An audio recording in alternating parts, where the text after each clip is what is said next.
All right. Hey everyone, hope you're doing well today. It's currently 1 a.m. almost, a bit more. And the session that we had on Friday wasn't really the best, so I wanted to redo it just to give you guys a bit more information about everything that we're doing. This should get you up to speed for development 3. Do have quite a bit to cover, so I'm not going to be working on them one by one. I'm actually going to show you the end result, and from there I will be explaining what we did to get to that point. This may make things a bit faster. If there's anything that you don't really get, just let me know and I will explain it in the Discord server or in the comments below. So to start, I'm going to show you what are the things that we will need. So the first thing that we will need is something called Github Desktop. And this is because I will be giving you the project that Fuad made. So Fuad has created the entire game that we're going to be teaching you. And you can find this on github.com/fuadah GA2023 platformer/3. And then you have something called development 02. So development 02 is the second session for the games. You can see over here that we have different branches. So we have 1, 2, 3, 4, and 5. There are many ways to download the project.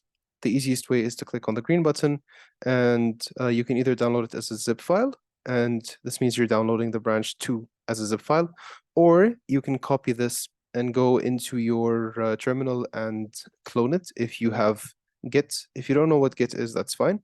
Or the third thing that you can do is use GitHub Desktop, and GitHub Desktop is the thing that I was showing you over here. So I've already downloaded it, so I'm going to stop sharing the screen and show it to you. And finally, the last thing that we're going to be using is Kenney's free assets. So from his assets, Kenney, by the way, he makes a ton of really, really good art. And it's all for free, and it's all for anyone to use in any of their games as long as they're non-crypto games. So we are actually going to be using one of the 2D packs in order to create our game. I think it's one of the pixel platformers. I'm not sure exactly which one it is, and if I'm gonna waste time looking for it, I don't think we will get to the point where we start with our presentation. It may be this one, the pixel platformer. But anyway, so you will be able to find any sort of assets that you would like to use for your games and for your homework on Kenney's assets. Another one would probably be Open Art.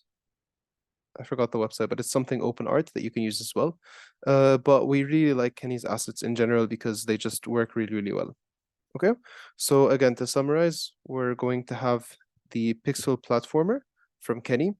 We're going to have the entire project available to us from Fuad, and we are going to have GitHub Desktop that we're going to be using so that you can switch between one branch to another if you don't have experience with it. So after you download GitHub Desktop, you're going to open it, and this is what you are going to see. Here is my GitHub Desktop. Yeah. Okay. So I'm going to share this one. So you can see over here in this screen that I have something called the current branch, which is main. Fetch origin doesn't really matter, and the current repository, which is GA Platformer 2023. So what I did is I basically just clicked the project and dragged it in. Another way that you can do this is by when you want to add, you can clone a repository. And by doing this, you can just write out whatever you want. So these are some of my projects. This is Fuad's project. And then you can find your different projects over here. Okay, yeah, this is more or less it. And from here, you can switch from one branch to another to see which one we're doing. We are going to be working on development 2. So let me show you Unity and what we are going to be doing. So generally, we're going to be using Unity 2023.3.x. So the reason I say .x is because depending on which version of Unity you have, you are going to, as long as you're using 2023.3, it's going to be the same. Now, if you're using any other version, there is a chance that your game is going to look pink at first. So what I mean by this is all of this stuff over here is going to be pink. And the reason is that the universal render pipeline that you have is a different version than the one that is used in 2023. So you can see, for example, I was using the version 2022.3.5. So when I did this, my universal render pipeline, which is over here called universal RP, it needed it to be 1.0.4. So what I did is I removed it and then I reinstalled it and then it just fixed itself. For this project as well, we are going to be using something else, which is the new input system. So I'm going to show you how to get this window because you're probably not going to open it with this. So generally, you're going to go to Window, you're going to go into Package Manager, and that's basically it. Now I have the universal render pipeline over here. The next thing I'm going to do is, I already have it, but I'm going to install the input system. So this is the input system that I have. I can actually upgrade it, but I'm not going to do that at the moment. And in case you can't see the input system when you search for it, you have to make sure to search for the packages in the Unity registry. Because if you don't look in the Unity registry, then there's a chance that you will not be able to see this, this package. So if, for example, well, I have it in my project, so it's going to be over here as an input system. But if I didn't, then this wouldn't show up. So just make sure to go into packages and choose Unity registry instead. Okay. So this is more or less what the game is going to look like, at least for a basic idea. This is your character. Your character is going to be, once this stops loading, your character is going to be walking around and jumping. So what I'm going to do is I'm going to discuss how we created the character, how we got it to move, and how to use the new Unity input system. Generally, there are many ways of using of moving characters in Unity. Some of the ways are using physics, others are using actual positions and making them jump at certain points. A third version is the Unity input system, the new one. A fourth version could be you don't even have a character and you're just moving cards from one place to another. But generally, things need to move in the scene. One of the things I do, for example, for my characters is if I have an enemy and it's a very simple enemy that's just going left and right, I just give it 2 points and I'm like, move towards this point. And as soon as you get to the first point, move back towards the second point. So it's just going to bounce from one point to another without actually needing any physics or any of the sort. All right. So what exactly are we looking at over here? So just as a refresher, the hierarchy is where you're going to be seeing your game objects. So this is our player over here.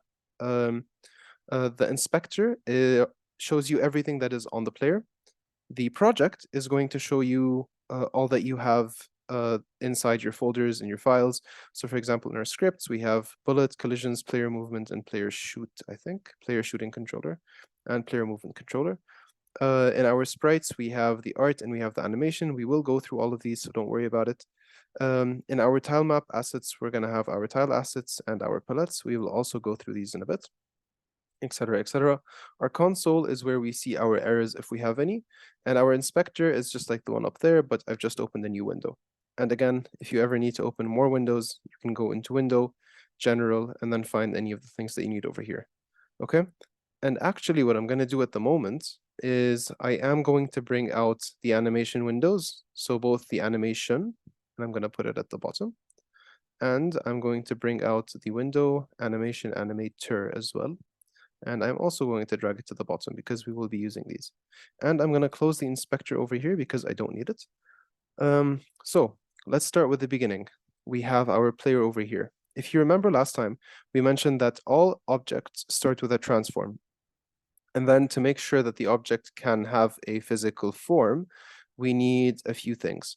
The first thing that we need is obviously a rigid body. And the rigid body is the thing that gives form to the character.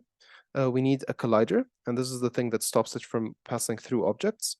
And then the rest are things that we're going to be talking about, and these things are player inputs, player movement controller, shooting, and collisions. All right, so before this, if you decide you want to add one of these things, you're going to have to go to add component. And then, for example, if I wanted to add a rigid body, I just write rigid and I choose rigid body 2D, because again, this is a 2D game. And I can do the same with a capsule collider. Now, you may realize that we have a certain type of material on our rigid body. The reason we do this is because if we wanted to interact with the world around it, we can give it a material. So I just clicked on the physics material, and you can see it automatically took me to wherever it is inside my project. Okay, so for example, this one is called the player physics material. It's of type 2D, and it has no friction and no bounciness. If I wanted to create another one, I can right-click inside the project, click on create, and I can go into, where is it? Physics material, okay? And then by doing this, I can create a new one, all right? So I'm just gonna I'm gonna delete it because I don't need it. But yeah, this is how you create a physics material. So, remember when I said we wanted to move the player around? Well, this is where the player input comes in. So the player input is basically the new Unity system for movement, and you can get to it by, first of all, just as we said before, you're going to go into Window, Package Manager, and you are going to go into Input System.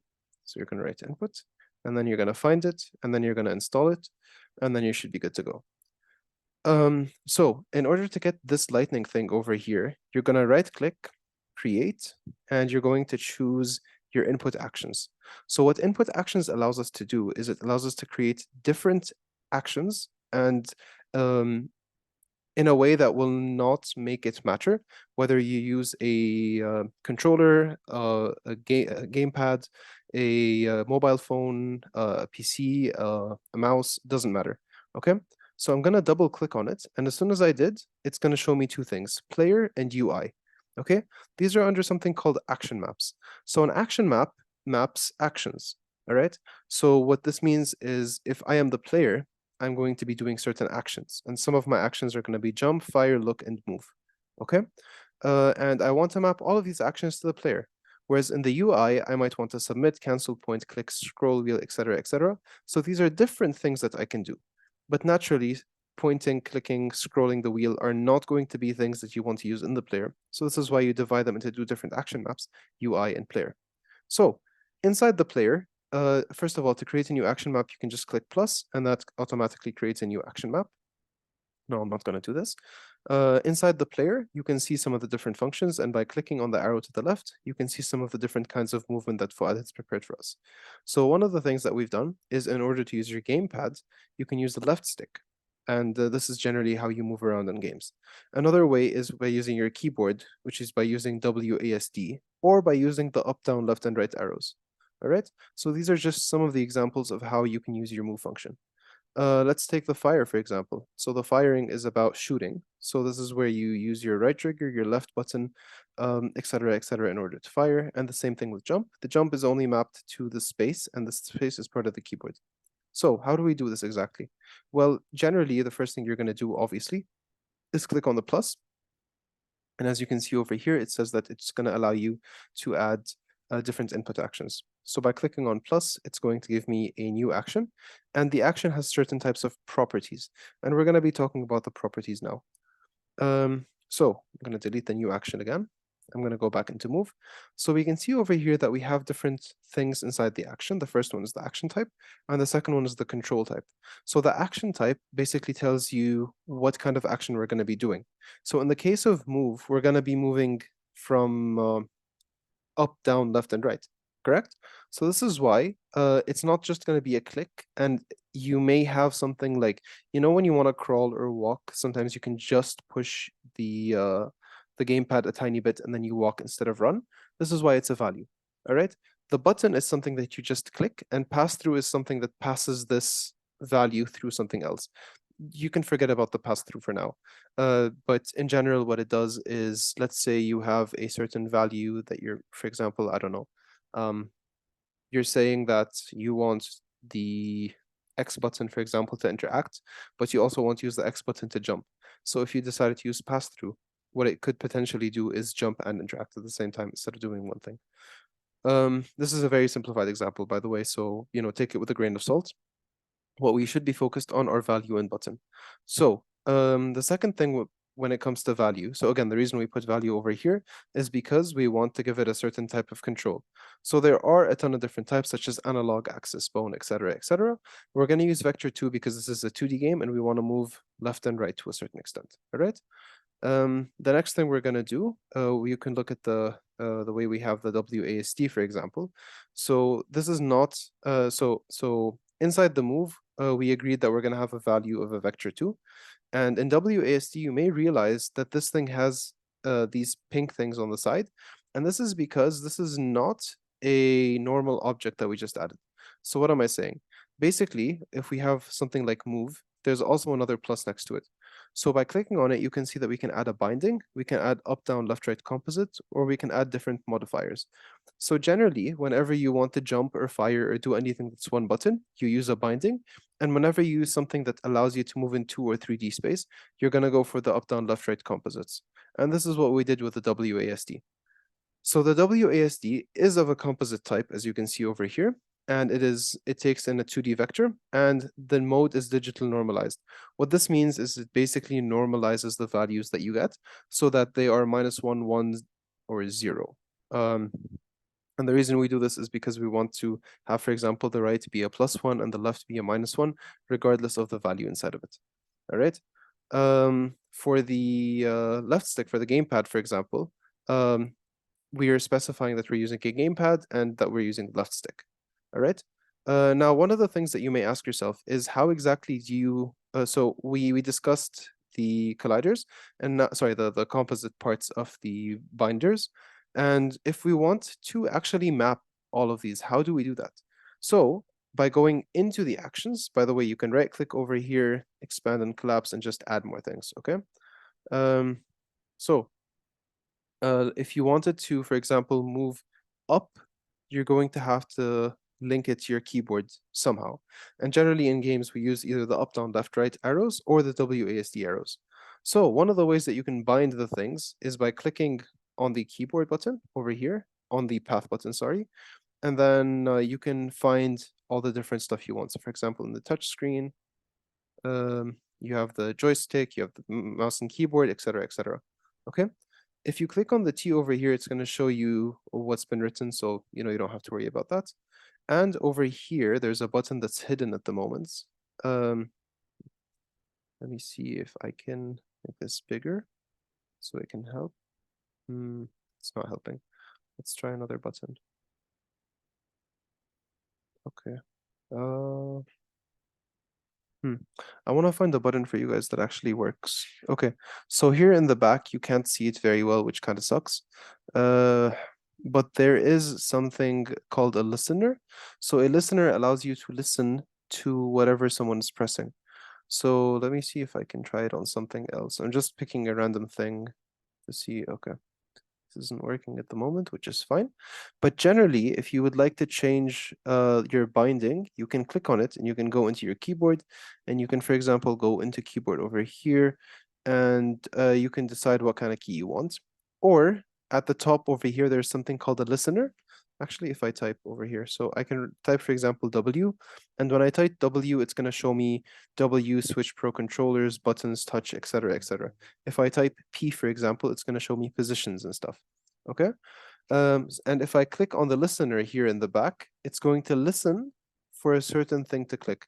So I can click, for example, on Q, and it's going to show me on the keyboard a Q. I can click a W, and it's going to listen to a W. I can do E, R, T, even space, question mark, semicolon, backspace, whatever it is. Actually, I haven't tried backspace. Oh yeah, backspace works as well. So generally by doing this, you can choose the one you want, and then you can pick it, okay? Now, one thing that's very important to do, I'm just going to change this for a second. Let's go for a listener, and let's go for the number 0. You can see over here that now I have a star next to my player input master over here and over here. And this is because something has changed. Now, the thing is that they don't autosave our changes. This is why they have the autosave over here. And the reason it's not checked on is because after every change, it not only saves, it also reloads your project. And this takes a very long time. So this is why autosave is off. So you have to make sure that the asset is saved. Now, if I decided to close this without saving, it's going to tell me that I've modified this and I would like to save it. And I'm going to say don't save. Okay? Let's just reopen it for a second. So yeah, again, for the firing, for example, we're going to use the trigger if it's a gamepad. For the mouse, we're going to use the left button. For the joystick, we are also going to use the trigger, for example. And same thing for the jump.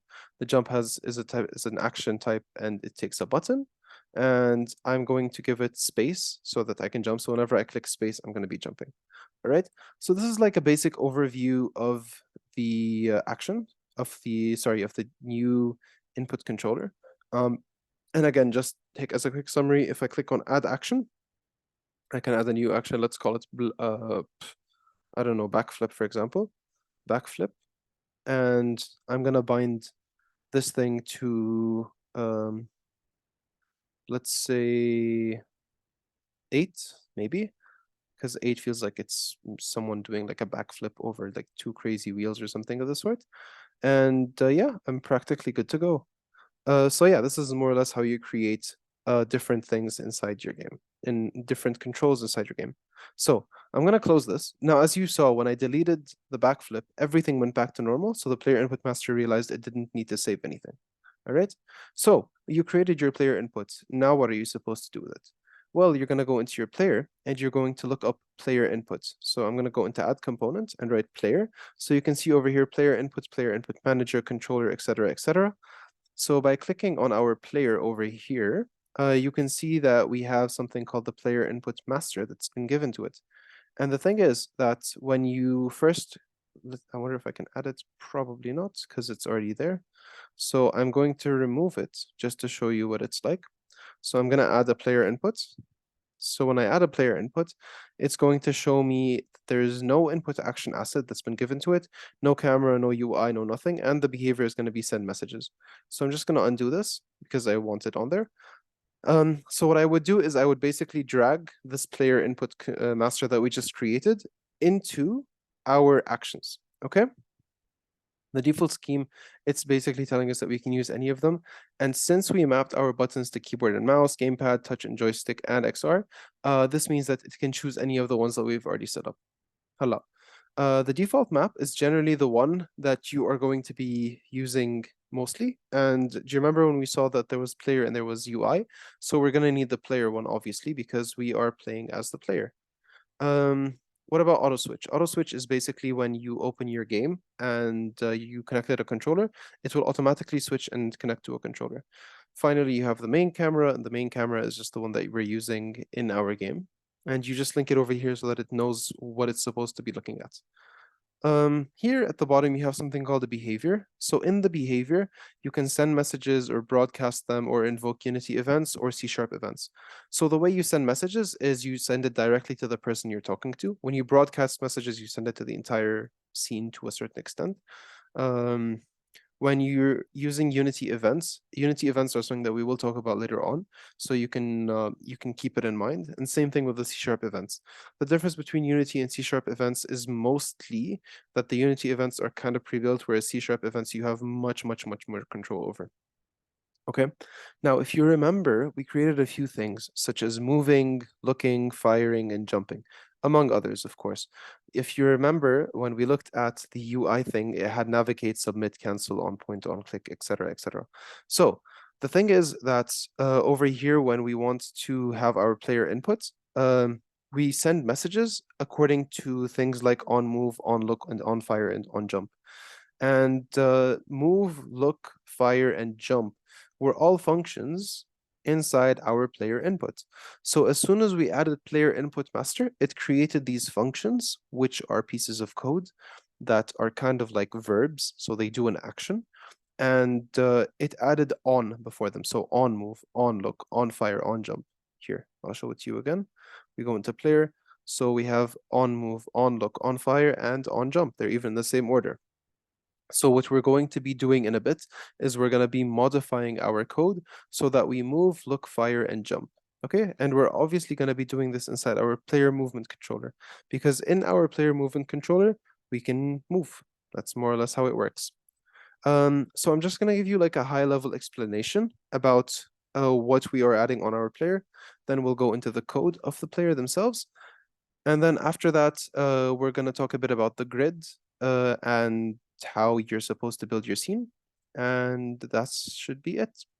So for the player movement controller, I'm just going to stop sharing my screen for a second up until I open my player controller. So what you are generally going to be doing in your player controller is you are going to be moving your character, and you're going to give them certain speed. You're going to give them certain interactions with the world around them. And after you do this, you should be good to go. So I'm actually going to open all the scripts together so that we can have a look at everything without jumping back into Unity. Okay, collisions, player movement, and finally bullets. Okay. And now let me share my screen again. Share screen. Where is it? By the way, I apologize for using light mode for all you dark mode users, but it's usually easier to teach with light mode than with dark mode, especially if your bandwidth isn't the best. So this is better. I'm actually gonna like try to zoom in as well if I can. Okay, great. So I'm gonna zoom in over here, over here, over here, and over here. Okay, perfect. So, the first thing that you generally see is something that is closer to this. So you're going to see something with a start and an update method. So the difference is over here that we have a full piece of code that we've already written out for you, and it may seem a bit daunting, but don't worry, I will explain all of it. So let's start at the beginning. Over here at the top, we have these things called the using something. Generally, the thing they do is they are like a library. So when you go to a library, you're going to read books, and the more books you read, the more knowledge you have. So Unity is kind of the same, and so are most programming languages. The more libraries you give it, the higher chance they have of understanding things that you're trying to say to them. So for example, the input system is the thing that we've been working on so far. And because we're using the input system, we can use some of the pieces of code down at the bottom. So do you remember when we did the on move and the on jump? Do you remember the fact that we needed to give the on move a certain value to make it move? Well, this is it over here. And the same thing with the on jump. What about over here? Do you guys remember that we talked about the rigid body and the vector twos? I will talk about the vector twos in a bit, and the collision. So the rigid body, you remember, was the thing that we were allowed us to do physics on our character. So this is our player rigid body. Our animator is the thing that it lets our character move. Our movement settings are the things that tell us our speed, jump force, and gravity. And you may be wondering what this header is. So a header is basically something that divides your information inside of Unity, so you can remember where everything is. Once we go back into Unity, you'll be able to see that there's something called movement settings along with move speed, jump force, and gravity. As for the damping settings are the things that give you a bit more control over your character. And the reason we have this over here is because we want to make sure that when you create your game, the amount of time that you spend in the air while jumping feels good to play with. All right. So generally, the first thing that you start your code with is either an awake or a start. An awake usually is the first thing that happens. And just like when you want, before starting anything, you kind of have to be awake, unless you're trying to dream. This is the same applies here. So right now we don't need an awake, so we're just gonna go with start. So our function, our code wakes up, it has its cup of coffee, and then it starts working. And the first thing it does is it looks for the rigid body that is connected to the game object that this code is on. So a lot of words. Generally, whenever you are using a piece of code that starts with mono behavior, this means that this piece of code is connected to an object. And if you remember on the right side, we had our rigid bodies, our colliders, and our scripts. So over here, we have our movement controller script. And inside it, we are looking for our rigid body and something called a collision. So I will explain the collisions in a bit, but generally all you need to know at the moment is that our rigid body is getting set over here, and the collisions are also being set. Okay. The fixed update is kind of like an update function, except it is called every fixed frame. Okay, so what does this mean? Let's say that you capped your game at 60 FPS, and this is because you want better experience while gaming. The fixed update does this for you. It basically fixes the amount of times a frame updates. The reason you would use this is to make sure that everyone has a similar gaming experience, especially when you want to rely on a computer's tick speed. So an example of this is some of the older games, the older Flash games, they used to rely on a certain computer's speed in order to make a game faster or slower or just to tune it up. The problem is our computers got so fast that if you try to play a game from that era, there's a chance that you'll find it impossible because of how fast it is. And this is because our computers became faster. So we used fixed update to make sure that our times were accurate, so that if someone that was playing at 120 FPS plays a game, they would not play it at double the speed of someone that's playing it at 60 FPS, and they would not play it at quadruple the speed of someone playing it at 30 FPS. So there's a difference. So generally, inside of fixed update, we have something called the smooth damp. So if you remember from the top, I said that we are basically smoothing our jump and how it feels to go from one place to another. So what we're gonna be doing when we're checking for the smooth damp is how our character is going to interact with the world around them. And usually, like we said before, they're going to be shooting, they're going to be jumping, and they're going to be running. So jumping and running are 2/3 of the activities, and this is why we're going to be calculating the velocity. And one of them is going to be smooth, and the other is going to be simple and quite basic. We will look into these. These things are called functions, by the way. So a function is something that's a verb. It's something that does a certain task. So for example, over here, our task is to calculate the velocity in a smooth way. Okay, our task over here is to calculate the velocity in a simpler way. Our task here is to walk. Our task here is to calculate gravity, and so on and so forth. So if you remember over here, we just said that we want to calculate our velocity in a simple way. So what we're doing is we're getting our rigid body and we're getting its velocity, and we are setting the player's velocity to our target velocity. Our target velocity is more or less our speed and the speed at which we want to go at. And you can see it over here. So you may also be wondering, if it's speed, why exactly is it a vector 2? Well, the reason is we are moving in a certain direction. We are basically moving from, 1 second, sorry. We're basically moving up, down, left, or right. And this means that we're moving on the X, Y plane. So if you've done grade 5 math onwards, I guess, you know that a paper is a flat plane of 2D axes. And you're basically going to be able to move up or down or left or right, but not through the paper, because then that would put it into 3D. All right. So our simple velocity basically takes our target velocity, which is the speed that we want to go at, and just sets it at that. For the smooth damp, what we're doing is we're basically taking our time. So this is a bit of fancy code, let's say, but generally what it's saying is if we are on the ground, yeah, if we're on the ground, so if our collisions are on the ground, and we haven't talked about collisions yet, by the way, then set our time to the grounded smooth time. And if it's not on the ground, then set it to the airborne smooth time.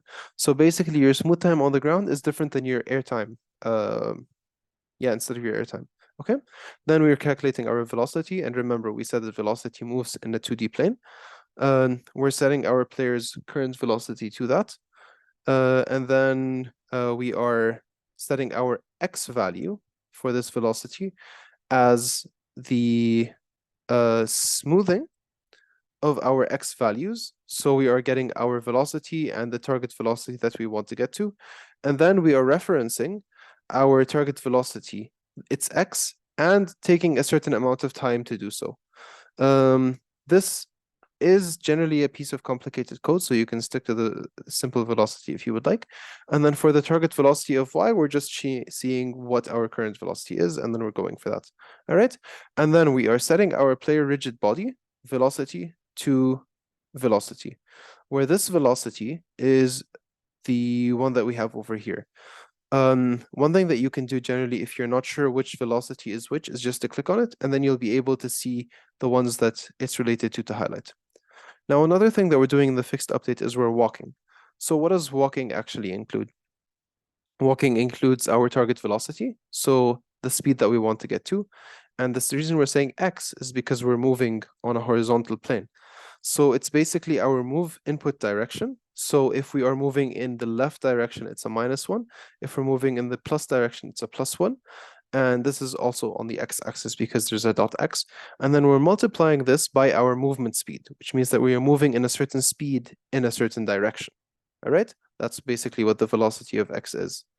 And then what we're doing is we're checking if we're running into a left wall and our target velocity, and then we're checking if we're running into a left wall.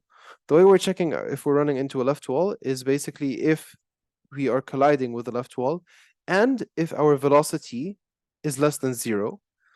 And if we're running into a right wall, we check if our collisions are on a right wall and if our target velocity dot x is bigger than 0. Okay? So after we check if we are running into a wall, if we are running into a wall, basically stop running. So this is why the target velocity is is 0, sorry. And then finally, we have something called the flip. So the flip has to do with our character when moving left or right, because when we're moving forward, we want our character to step forward. But when we're moving backwards, we want our character to flip their faces and move in the opposite direction. So this is why if our direction is not 0, so that means if it's -1 or 1, and if they are not facing the same direction as the -1 or 1 of the move input direction, then the direction that they should be facing is the opposite, which is multiplying by -1. And then we are setting the transform scale. So the local scale of our character is the direction we were facing before, and 1. So the vector 3 is basically, so the direction we're facing is either -1 or +1, and the local scale is 1 because we're always going to have our feet on the ground and our head in the sky, right? Finally, we have over here in our walk, we have something called an animator. So an animator is something that animates our characters and our objects. And we are setting the Boolean, which is walking, and we are setting its target velocity to be not 0. So basically what we're doing over here is we're telling our animator that we are walking, and the value of us not walking is not 0. Okay? All right, next we're talking about gravity. So here your character is falling to the ground somehow, or when they jump, they don't just keep going upwards, they jump up and they go down. So generally the way this works is if our collisions, if we are hitting the top wall, so if we smashed our head with the roof, just basically set our target velocity of y to 0, and this will automatically make you fall down. All right, if our collisions, if we are not touching the ground, sorry, then slowly add gravity to our target velocity. However, if we are not touching the top wall and if we are on the ground, then don't make us fall in the floor. And the way you're going to do this is by setting our target velocity of y to practically be either a maximum, the float value is basically the value of our, it's basically the value that we have at the moment. It's our given value. And then our minimum is a 0 because we don't want to go negative and we don't want to fall down. And our max is infinity because we can go up. All right. And then we set our animator to jumping as long as we're not colliding with the ground. Okay. And this is also another function where we take a string of a name and a Boolean as a value, where Boolean is basically something that is true or false. Okay. Finally, we have two things I want to explain over here, which are the on move and the on jump. So if you remember the character that we had at the beginning, we created a few inputs for them. Some of them were move and jump. So for the on move, we are getting its input value. So basically, what is the player inputting? And we are setting this inside the move input direction. Now, the way we do it is we get our vector 2, which is, and then we normalize it. So by normalizing it, we set everything with a magnitude of 1. So if we're moving to the right, that's a 1, 0. If we're moving to the top, that's a 0, 1. If we're moving to the bottom, that's a 0, -1. And if we're going left, that's a 0, that's a -1, 0. All right. And then finally, in the on jump, we're just checking. If we are colliding with the ground, then we can jump.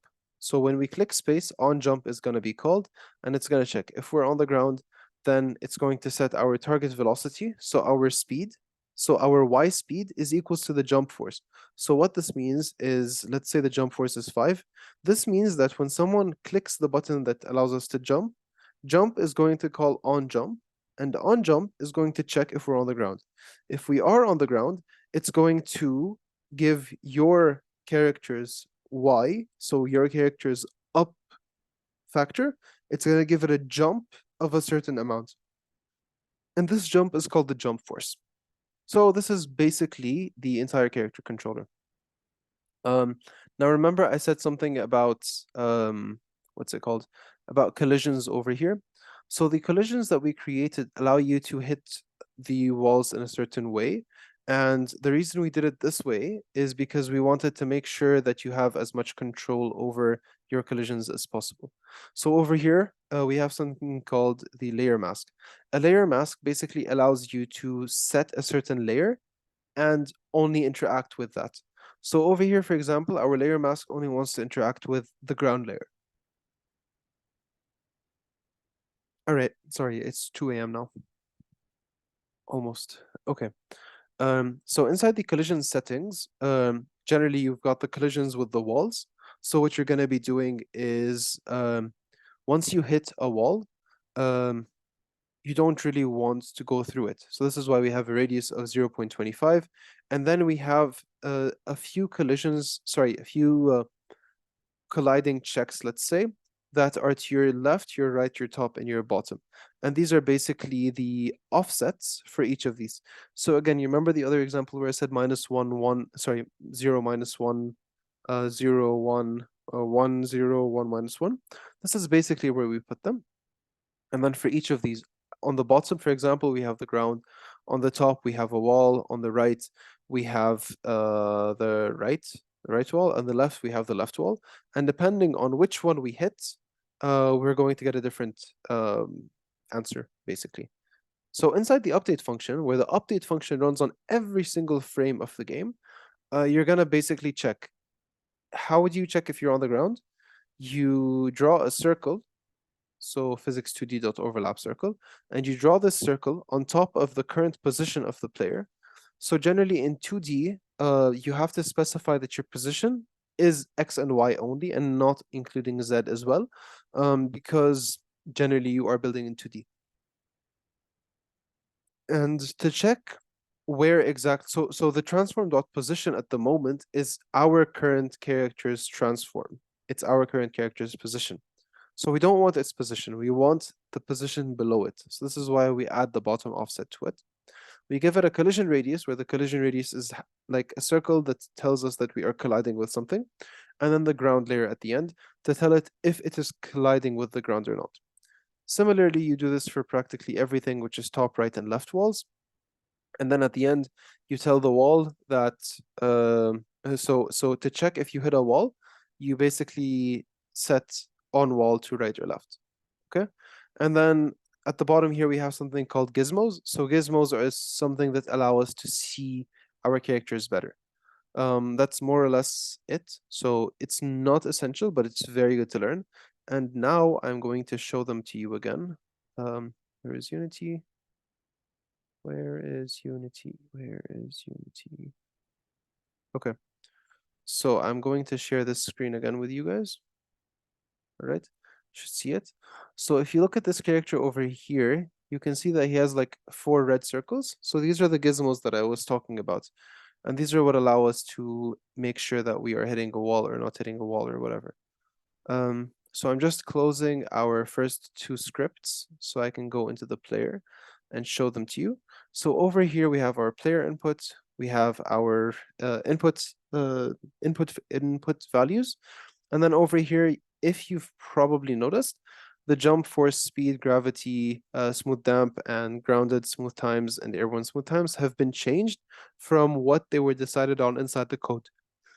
So this is the major advantage of using Unity, because in the like you can change these values from the outside, and I just really like to do that. And yeah, basically that. As for the collisions, well, you can see them over here with the red circles. Each of the different collisions is set to a certain circle so that we are setting each area in its certain size. All right. So yeah, with this, we will have completed our player. However, we still have animating our player, getting them to shoot, and creating our, what's it called? Our grids so that we can move around. So just to give you a quick idea, the player, we can create an animation for the player by clicking on the player and adding an animator. Okay, so by adding an animator, you're able to give it a controller, and this controller will allow you to animate your character. Now, the thing is that my character is already animated, so I'm not going to be doing that.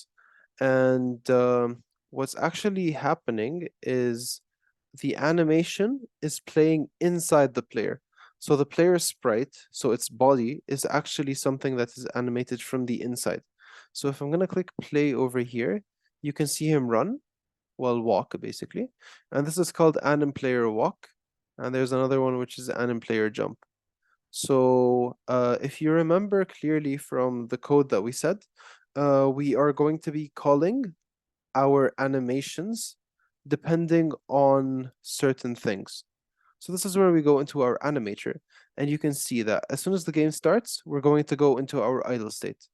However, by clicking on these arrows, you can see what is being requested to make the other animations play. So if I go into parameters over here, which is on the left side of the animator, you can see is walking and is jumping. So generally, if you're walking or if you're jumping, something is going to happen. So what exactly is this something? If I look at this arrow over here between the idle and the anim player jump, you can see that it's kind of blue. And this is because I'm clicking on it. So when I click on it, you can see over here that there are settings, it has certain conditions, etc., etc. So over here, we set the is jumping condition from the parameters to true. And the reason we did this is because when we jump, we want our character to move from idle to jumping. And then for the arrow back, you can see that it's a bit more complicated. So what's happening over here is we are jumping. And then when we are landing on the ground, it's going to be playing the idle animation. Okay? So that's more or less how it works. Now for the big rectangles, these rectangles are the animations in and of themselves. So they have a certain speed, they have a certain way of moving, etc., etc. And these arrows are the ones that tell you when you are going to be relocated or set up or something of the sort. So what I mean by this is if you have your what's it called? If you have your animation set up in a certain area or doing a certain thing, and you want it to change from one animation to another, then you are going to change yourself and do a different animation. And these arrows will tell you which way to go. So for example, there is a chance of going from an animation walk into a jump. And the way you do this is by clicking on, let's say, this arrow is fine. Yeah, this arrow is fine. We're setting our animation to be, for example, 0.02 seconds over here, and then the rest is 0.07. So if I click on play over here, the player animation walk, actually, I'm going to put this over here. Okay. So you can see our player animation walk, and you can see the number changing over here from 012, 012. And if I decide to say, um, okay, if I decide to walk or jump, I'd be able to do this inside the game, and you can see all of these moving. So I'm actually going to do that right now. I'm going to play the game, and I'm going to show you how our characters actually move. So first of all, the game starts, and then you can see that we're stuck in idle. But as soon as we move, you can see that our player walk has changed. And when I jump, I'm going to be moving from player walk to player jump. I don't move back to idle before I do. Okay? And the reason I'm able to jump and walk and move and stuff is because of the things that we did inside our, where is it? Inside our player input script or player input object, and because of the animations that we have set up. Next, we have the shooting. So generally, when you want to shoot something, you need to have a bullet. So we're going to create something called a prefab, where a prefab is a prefabricated object. And this object is something that we're going to be using inside our game all over the place, basically, whenever we want to create multiples of something and we don't want to change all of them at the same time. So the way you create a prefab, I'm just going to show you Heike very quickly. Let's take some random sprite. So what I did is I right-clicked in the hierarchy, and then I chose 2D objects, sprites, squares, and ta-da, we have a square now. So the way to create a prefab is to grab the object and drag it into your assets folder. As soon as you do this, the thing turns blue and you're good to go. So this means that whenever you copy the object, let's say I'm going to duplicate, I duplicate it by clicking on Command D, and I move this down by clicking on W to get this tool out. And let's say I wanted to go into this square. So this square is the prefab. So I double click on the square, it's going to open this thing, and I'm going to change its color to red, for example. So you can see that as soon as I change the color on one of these squares, they both changed. And the reason for this is that they're both prefabs and they both come from the same place. So we're going to need to create a bullet. So you can see over here that it's red, and this is because I deleted the prefab, so it's parent. So now it's not really sure what it's supposed to follow, and this is why it's red. So let me just undo actually. I think this might be better. Okay, so how exactly do we create a a bullet, sorry? Because what we're going to be doing is we're going to have a bullet, and this bullet is going to be shot.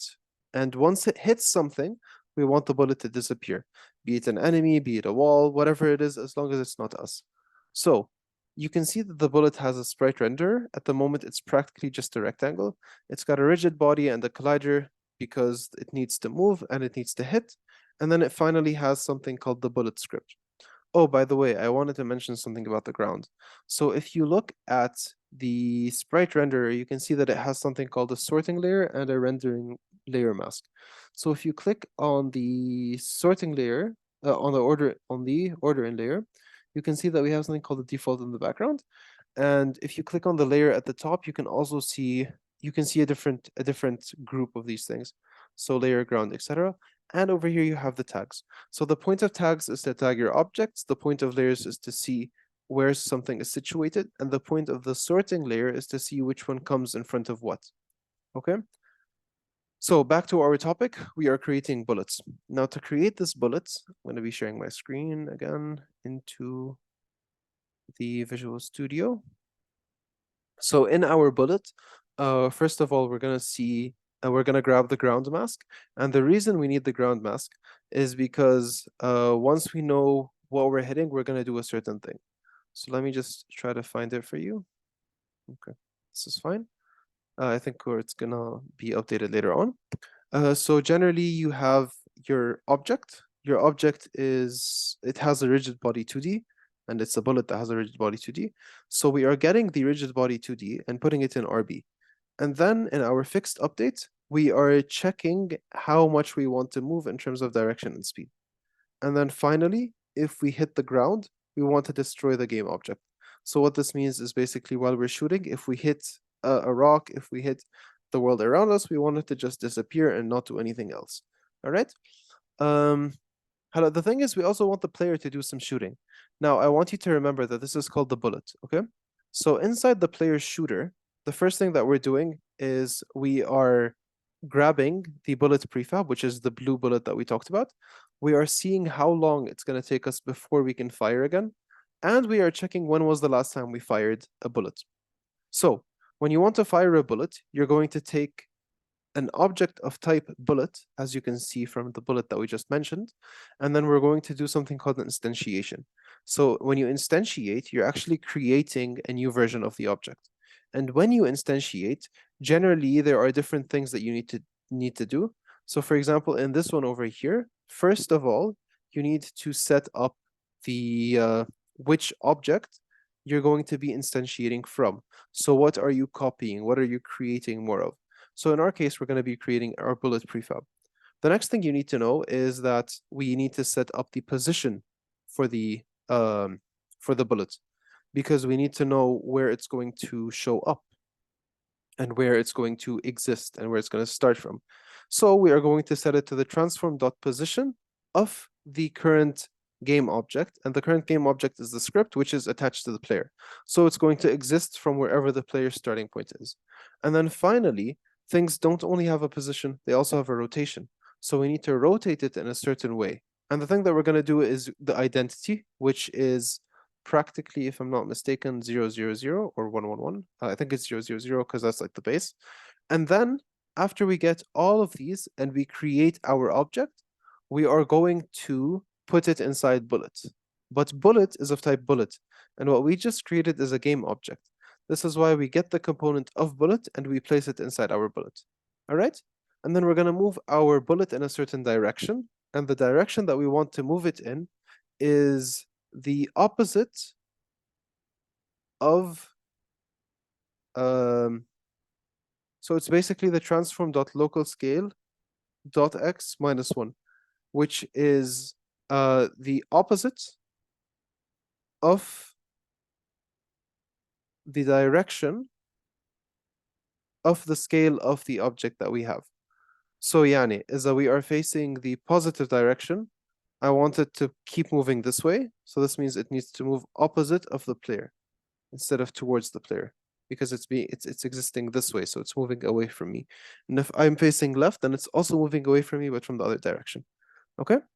And then in the on fire, we are firing the bullet, and we're checking if the last time we fired is the last time we fired and the time it takes for the gun to cool down is more than the time that's passed, then you can fire your bullets again.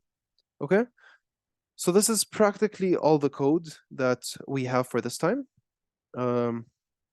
So in here, I'm gonna go back into Unity. I think most of our work, if not all of it, is gonna be in Unity at this point. Where is Unity? There it is. Okay. Share my screen again. So we have our player. We just gave our player the player shooting script, which again, you can either grab from the scripts folder and drag it onto your character.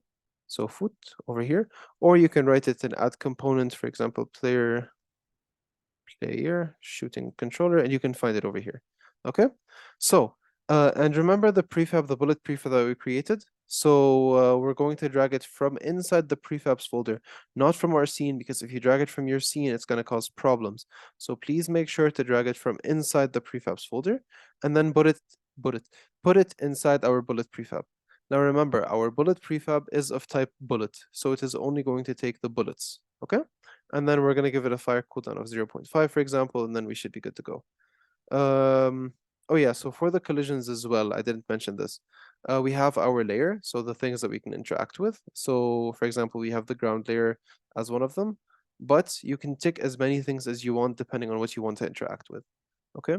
The other thing I wanted to mention was the offsets. So the offsets are the red circles that you could see around our character over here. And this is to check whether he is touching the ground, the right wall, the left wall, or the top. Okay. Yeah, so let's try to play now. So when we play, I'm gonna be moving left and right with my W and S keys. So you can see I'm moving around. And when I click on the mouse button, I start shooting. And you can see that every time it touches the walls, it gets destroyed. So what exactly are these walls?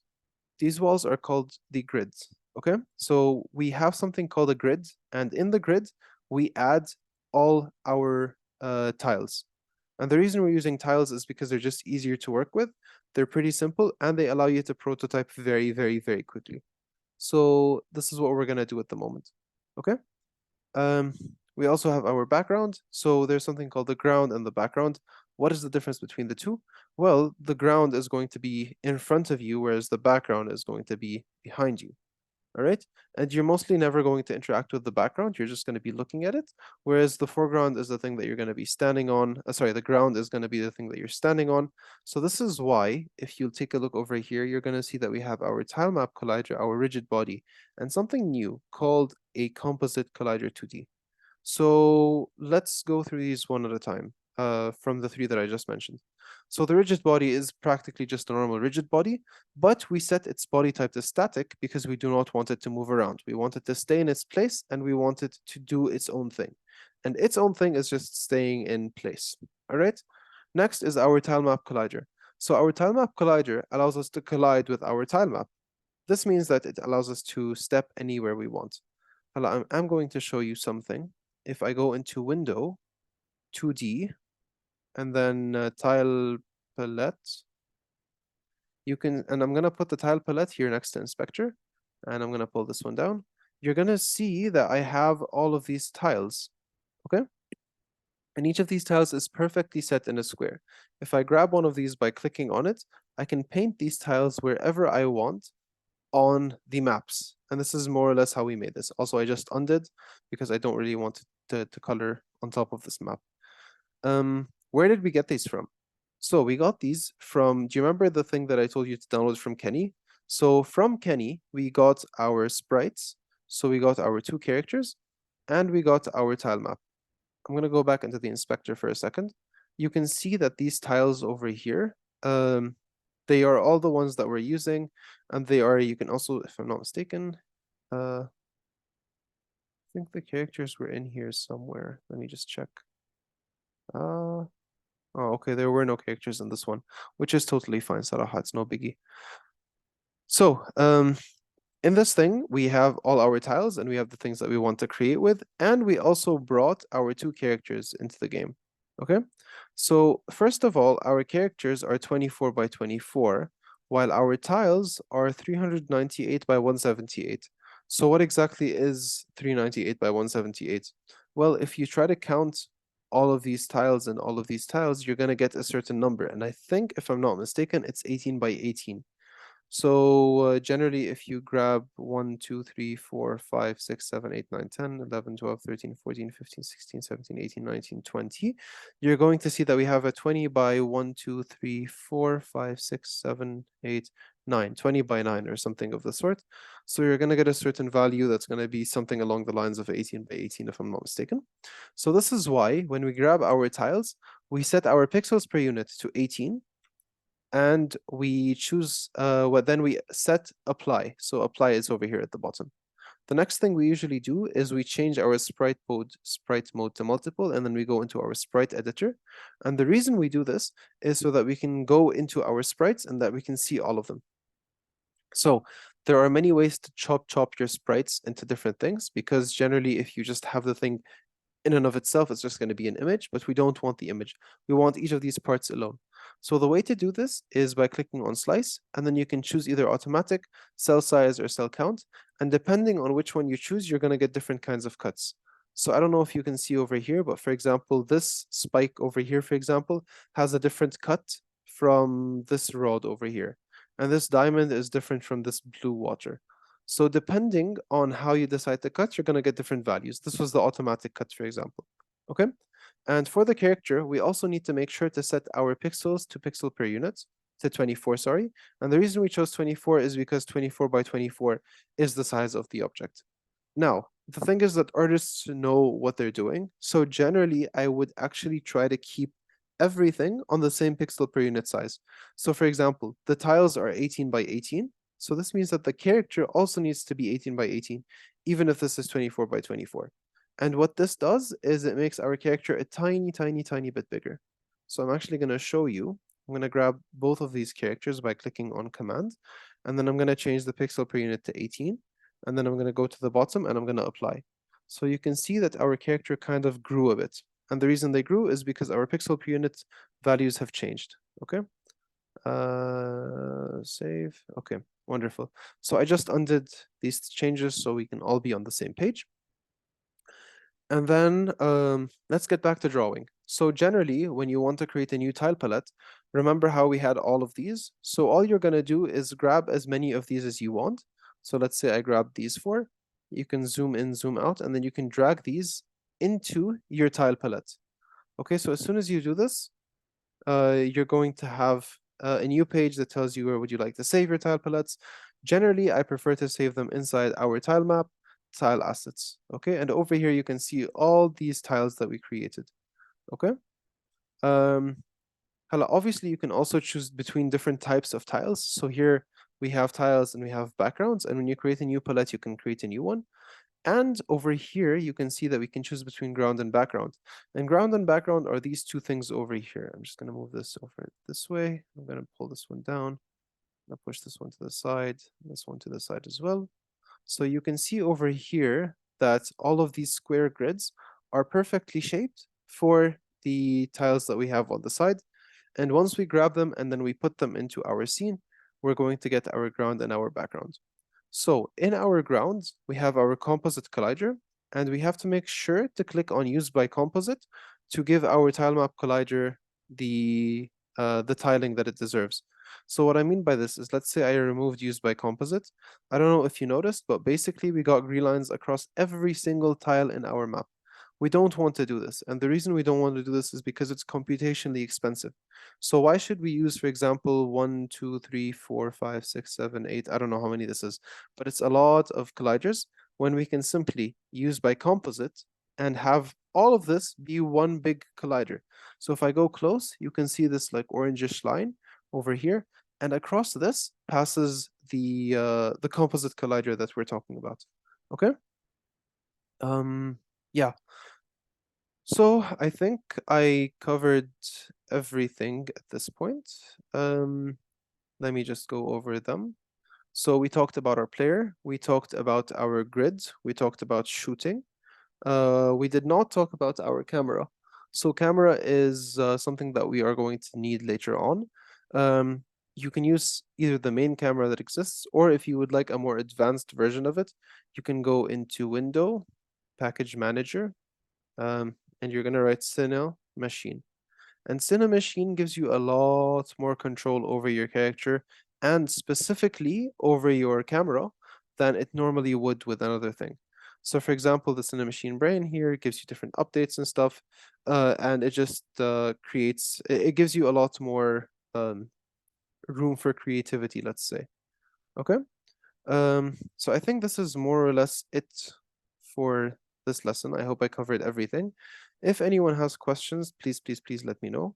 Also, let me know if you liked the session to be like fully recorded with no questions and nothing happening, or if you would have preferred that I go through the session with you guys instead of just having it recorded. All right, so I'm gonna stop sharing now. Hope you guys had fun, and we will see you very soon. Take care.